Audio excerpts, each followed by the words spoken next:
Looking back, my life has always been a bit of battlefield. But who I am? A strong warrior.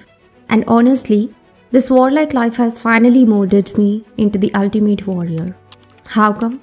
Did I fight dragons? Did I survive the wilderness? No, worse. I started preparing for civil services. Recently, I cleared the Punjab PCS prelims and just survived the 10-day war zone known as the mains. Welcome to my channel. Today, I'll be sharing my experience from preparing for prelims, traveling to write mains, and how UPSC preparation shaped this meaningful journey of highs and lows, giving me a push for this year's goals.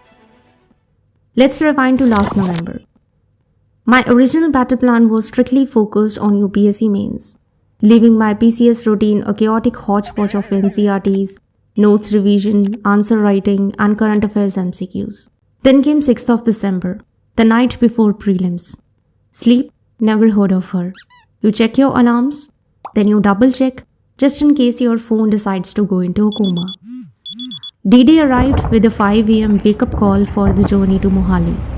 Traveling on an empty stomach, it took 3.5 grueling hours to reach the center. 10 minutes of rest and I entered the exam hall. Paper 1, Journal Studies, and then CSET, the ultimate afternoon test of endurance. My brain was already fried from GS, and now I had to calculate while my stomach was actively begging for a parantha. The journey back home was a total blur of physical and mental exhaustion. I collapsed into bed late that night, completely drained. Fast forward to January. While normal people were celebrating New Year, I was staring at a PDF screen in a complete state of shock. The PCS prelims results were out. I didn't think I would make it, but I did. The truth is, I didn't even want my parents to know my results until the final list came out. But I was in such a disbelief that I literally had to hand over my phone to my dad and say, "Can you please check if that's actually my name?" And it was. The quiet, lonely days when you questioned if you would even pass a prelims. And the sheer relief when the results dropped on 10th of January, you can't believe what it felt like. But the universe loves a plot twist. The euphoria of clearing prelims lasts a day before reality hits you. Cue 3 months of absolute psychological warfare with myself. I started reading UPSC toppers' answers to prepare, which was a fantastic way to instantly destroy my own self-esteem. So my daily routine became a glamorous cycle of write daily, improve daily, doubt yourself daily, and repeat. But consistency was the only weapon I could control. Moving to 31st of March. Time to march to the actual battlefield, Patiala. I had never ever been to Patiala before. My brain was swirling with anxiety about PG accommodations, expenses, and the sheer pressure of the next 10 days.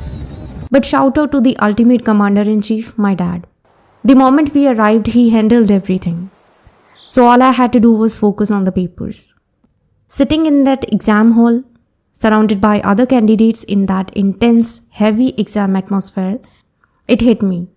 Months of blood, sweat, and tears boiled to a few hours at a desk. The routine was wake up, revise, write for hours, walk out, repeat for 10 days. Some papers went beautifully, others. And, oh yes, the PPSC examiners decided to throw a little surprise party this year. Instead of usual 15 to 17 questions, we opened the booklet and find 20 questions.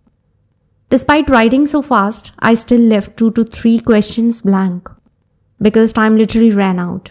It was heartbreaking, but goal was to give my best till the very end. The sheer mental stamina it takes to walk into that exam hall day after day when you are physically exhausted can't be explained. By the time I got to the GS paper 3 and 4, my brain cells were literally packing their bags and leaving. In this way, phase 2 of the mission got accomplished. So what did this battlefield teach me? A lot. Time management is king. Practice is your only armor. Leave no stone unturned. Read those topics you have been avoiding. Multiple revisions are non-negotiable, and the writing structure has to be learned well. But the biggest lesson I learned didn't come from a textbook. It came from looking around me. During this trip, I made new friends. I traveled to a new city. I went out to eat alone. And I faced my deepest flaws. It was the most liberating, beautiful feeling in the world. And I realized something profound. Civil services is an incredibly meaningful journey, but it is not life itself. Outside the four walls of our study rooms, there is a big, beautiful world going on. We have to learn to embrace failure. If an exam doesn't clear, nothing stops. The world keeps turning and there will always be more opportunities to find happiness and be successful. But don't worry, this warrior isn't retiring just yet.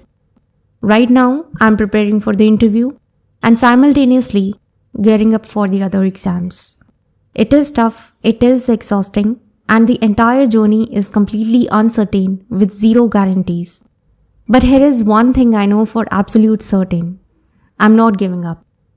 And to make sure my answer writing and presentation stay sharp, I'm going to be practicing right here on this channel by sharing educational content with all of you. And with this, if you enjoyed this Warriors Field Report, hit that like button, share, and subscribe to see if I survive the main trenches. Thank you so much for watching. Keep fighting.